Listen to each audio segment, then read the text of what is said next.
Como sabem, um ator chamado Adérito Lopes foi agredido por um grupo internacional chamado Sangue e Honra, segundo percebi, tratado como um grupo praticante do terror segundo alguns estados europeus, segundo estive a investigar, que é um ataque que desde já deixo a condenação. Obviamente, para mim a violência não é aceitável, muito menos para fazer avançar agendas políticas. Acho que não é assim que a disputa política deve ser feita. Deixo aqui a minha condenação, como sempre deixei, com qualquer ato de violência, mas ao mesmo tempo venho reagir a um comentário feito por um comentador chamado Gonçalo Ribeiro Teles, acho que é assim o nome deste senhor.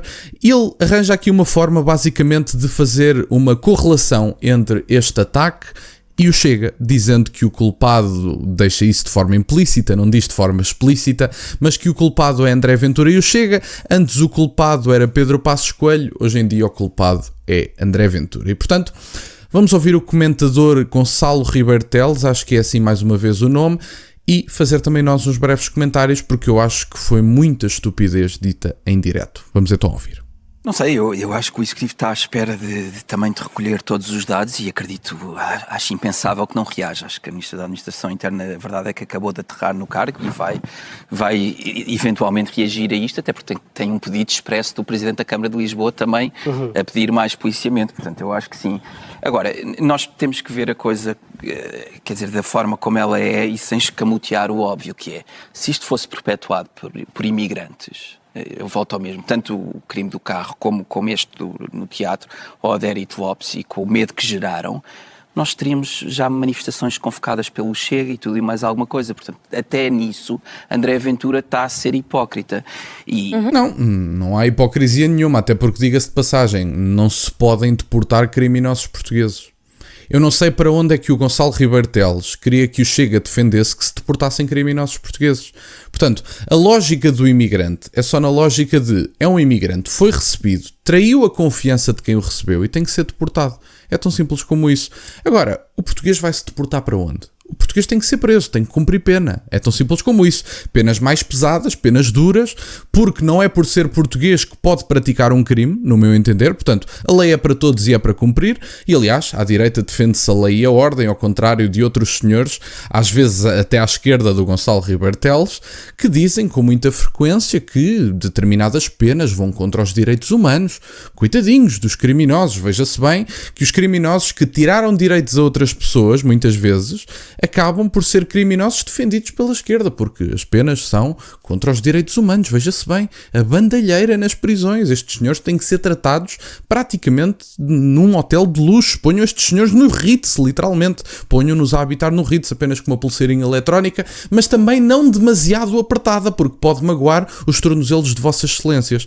Isto é a cultura de impunidade promovida pela esquerda que governou este país. Eu lamento imenso. Vocês não podem colher para vocês determinados louros da atuação política e depois dizer não temos nada a ver com as coisas que correram mal. Ai, tem. E não é pouco. Mas enfim, vamos ouvir o resto, que eu tenho muito mais a dizer do que isto. E está a ser pouco verdadeiro com o que é a realidade. Como é que chegámos aqui? Nós chegámos aqui por vários fatores. Chegámos aqui por um discurso público marcado pelo ódio, e isso é inegável, que esse discurso público contaminou o discurso político.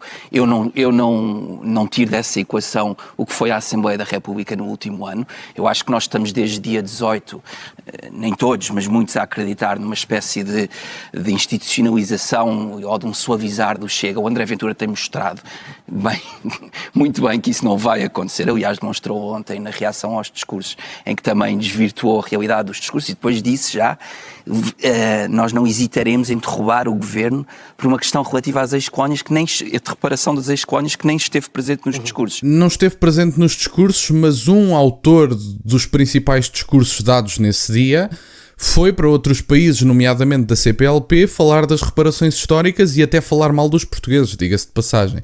Portanto, com o Presidente da República como Marcelo Rebelo de Sousa, acho que é importante que se diga, ainda para mais na liderança da oposição, que devoluções históricas ou pagamentos de dívidas históricas não devem acontecer com a presença de um líder da oposição que se opõe a isso, até porque o 10 de junho é para celebrar Portugal, não é para fazer diagnósticos moralistas da treta de pessoas que olham para a história com os olhos do presente. Aliás, houve um artigo no Observador que mostrou a quantidade de mentiras que foram ditas em discursos do 10 de junho, mentiras históricas. Não estamos a falar de coisas levianas, estamos a falar de reescrever a história consoante a nossa vontade política. Portanto, não foi só André Ventura que desvirtuou esses discursos, não só de Marcelo Rebelo de Sousa, como da outra senhora cujo nome não me recordo de momento, passou-me agora o nome, não interessa, mas a senhora cometeu um conjunto de imprecisões históricas inacreditáveis para uma senhora que está a fazer um discurso para o país todo. Portanto, imprecisões históricas gravíssimas.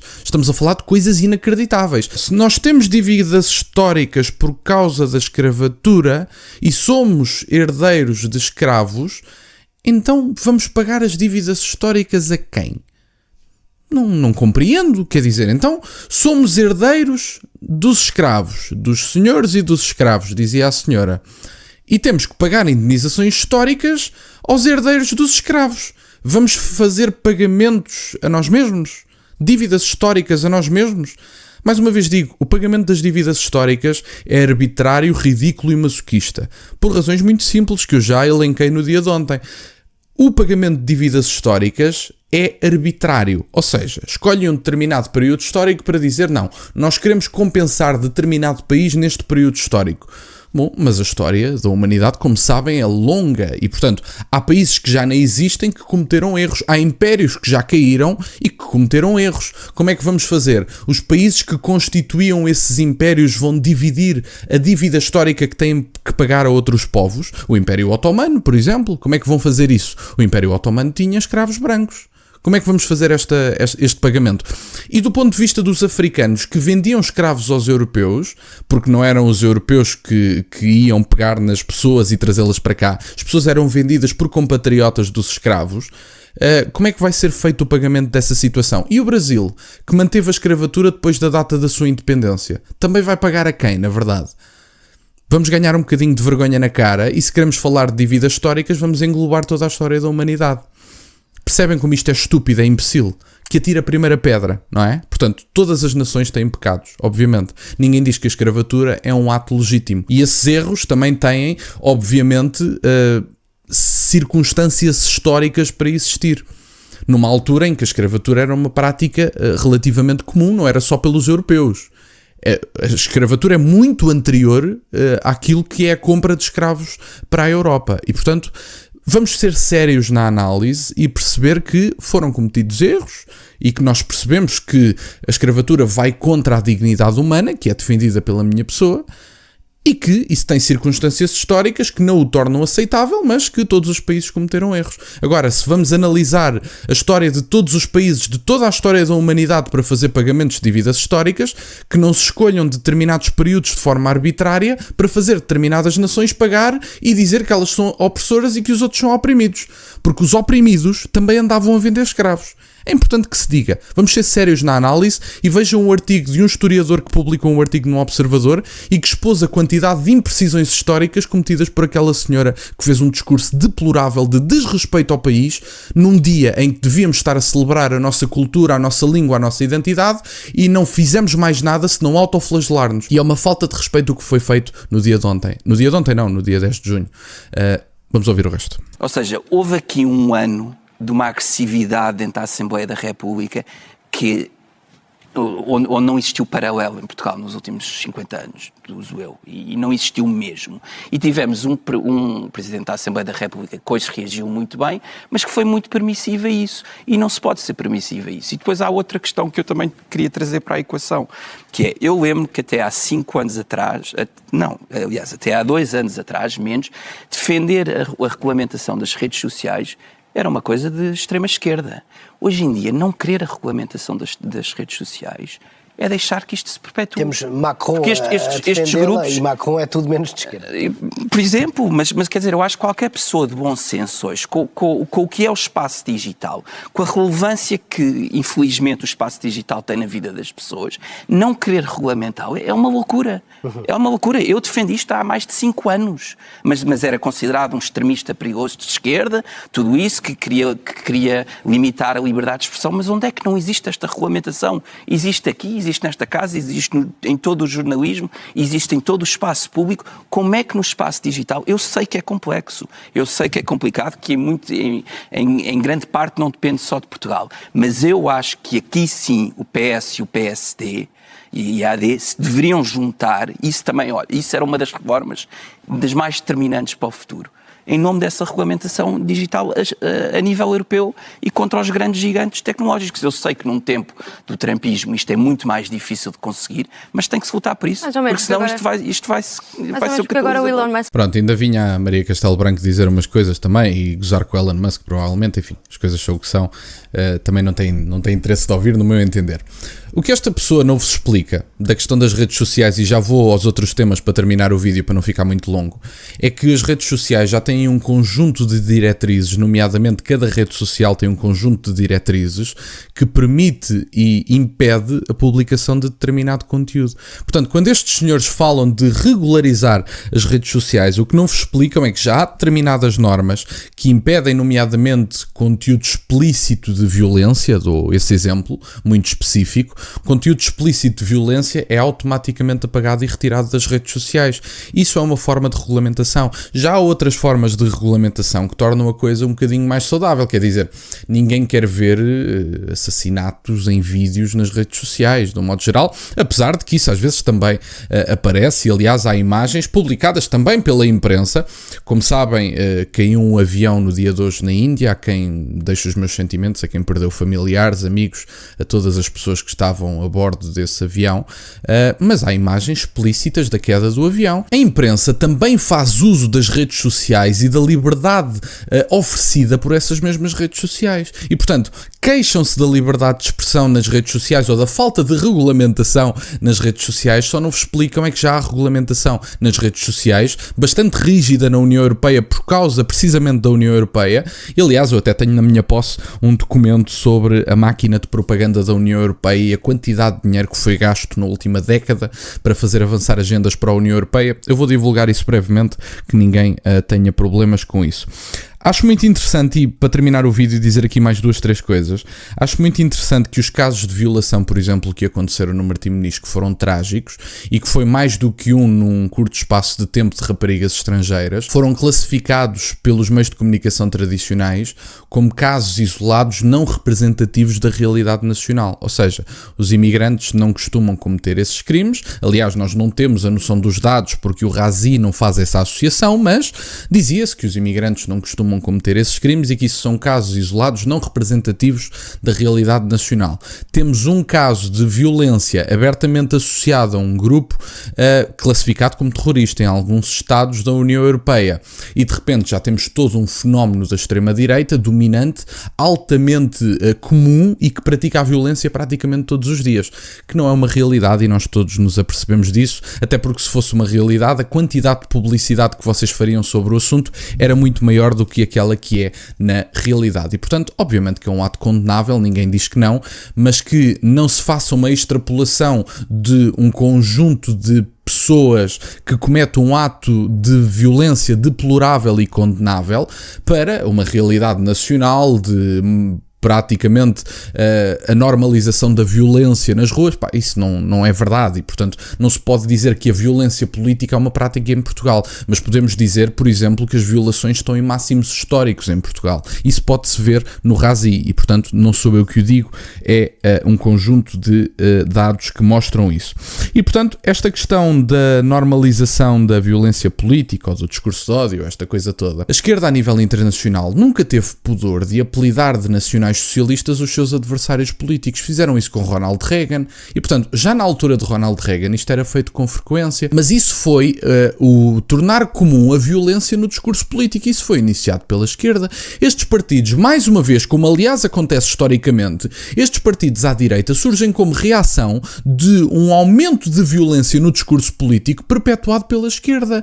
A esquerda apelidava qualquer um dos seus adversários como fascista, como nacional-socialista, como seguidor do senhor do bigode, vamos dizer assim, e, portanto, quem tornou o discurso político violento e depois teve uma reação da qual não gostaram foi precisamente a esquerda. Agora, meus amigos, obviamente que este discurso tem o seu grau de intensidade, mas representa um conjunto de pessoas enorme e nunca é um discurso de ódio contra quem seja quem for. Eu não vejo, por exemplo, uma pessoa nestes partidos a nível europeu, eu não vejo os imigrantes a serem tratados como menos pessoas. Com frequência o que se exige é que os imigrantes tenham tantos deveres como os nacionais, porque só se fala é de dar mais direitos aos imigrantes e agora poderem votar. O LIVRE até queria que eles pudessem votar com uma autorização de residência. Portanto, direitos para toda a gente. Direitos dá-se a toda a gente, até porque estes senhores acham que os direitos são garantidos escrevendo-os numa lei, ignorando as condições que podem materializar esses direitos. Mas ignoram os deveres destas pessoas, nomeadamente o de cumprimento da lei, de não se andarem a gatificar, de se adaptarem. Aliás, estas pessoas acreditam que nem temos cultura, portanto, haveriam de se adaptar ao quê? Esta questão da regulamentação das redes sociais é apenas a tentativa de silenciar determinadas opiniões e de uniformizar a opinião política, como já é feito nas televisões portuguesas, e por isso é que já ninguém vos liga nenhuma, na verdade. É porque há um conjunto de comentadores de canal em canal que têm uma opinião tão uniforme que pessoas, por exemplo, como o Miguel Morgado, têm uma opinião tão diferente de todos os comentadores na televisão portuguesa que, porque são a exceção, são verdadeiramente celebrados nas redes sociais. Porque as pessoas sabem que a cada 20 comentadores, por exemplo, temos um que tem uma opinião diferente. São todos pró-União Europeia, são todos pró-NATO, são todos pró os acordos da Organização Mundial da Saúde, são todos pró este internacionalismo liberal e não há um único eurocético nas televisões portuguesas, não há uma única pessoa com uma visão diferente da União Europeia nas televisões portuguesas, é tudo um conjunto de pró-União Europeia, pró-NATO, pró-tratados da OMS,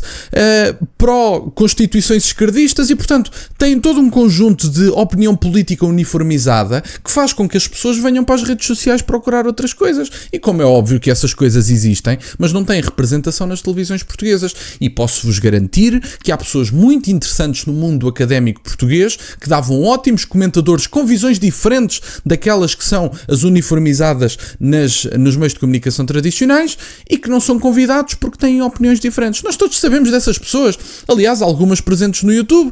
Temos o professor Alexandre Guerreiro, por exemplo, que tem uma visão que não há nas televisões portuguesas sobre o conflito da Rússia com a Ucrânia, por exemplo. Dou este exemplo, podia dar tantos outros. Concordo só não com ele, mas a verdadeira neutralidade axiológica só é conseguida quando se convence efetivamente pessoas de diferentes espectros políticos a comentarem. Não é diferentes espectros políticos dentro do centro. Não é dizer diferentes centristas. Não. Nós queremos pessoas de extrema-direita a comentar nas televisões portuguesas e de extrema-esquerda também. Eu, da minha parte, quero representatividade de todo o tipo de forças políticas e de ideologias políticas. Quero visões diferentes. Não é chamar 3 centristas, um mais à esquerda, um mais ao centro e um mais à direita, e os centristas debatem, até porque têm um chão comum que são pró tudo aquilo que acontece na ordem internacional liberal. E portanto, depois não se admirem que as pessoas queiram vir para as redes sociais. E deixar aqui só mais uma nota, e peço desculpa, o vídeo já vai gigante, mas tinha mesmo que dizer isto também. Há perspectivas económicas que demonstram que países como a Hungria, a Roménia e a Croácia, no espaço de 10 a 15 anos, nos vão ultrapassar. Há perspectivas de países como são a Bulgária, que não são propriamente conhecidos por terem um PIB espetacular, aliás, são dos países, acho que é o país mais pobre da União Europeia. Se mantivermos o ritmo do dia de hoje, a Bulgária vai nos ultrapassar e vamos tornar-nos o país mais pobre da União Europeia. E dizem que Portugal está bem, que Portugal está bom e recomenda-se, que atraímos investimento, que não exportamos massivamente os nossos jovens e que não estamos a ser substituídos na nossa casa, e depois admiram-se que haja alguma indignação e rancor por parte do povo português. Fomos liderados por um conjunto de imbecis nos últimos 50 anos. E depois admirem-se que as pessoas não queiram efetivamente este tipo de representatividade nos meios de comunicação tradicionais e que procurem outras alternativas, até nas urnas, não só nas redes sociais, mas também nas urnas. E portanto, no fundo era isto, meus caros, que eu tinha para partilhar. Peço imensa desculpa ao vídeo ter ficado tão grande. Eu sabia que tinha muito para dizer, mas não esperava que o vídeo ficasse tão grande. E portanto peço desculpa e olhem, obrigado por estarem desse lado. Peço-vos só o gosto neste vídeo e que subscrevam o canal. Tem as minhas redes sociais e o MBWay na descrição, para o caso de quererem fazer alguma doação. E nunca se esqueçam, meus caros, questionem tudo. Até à próxima.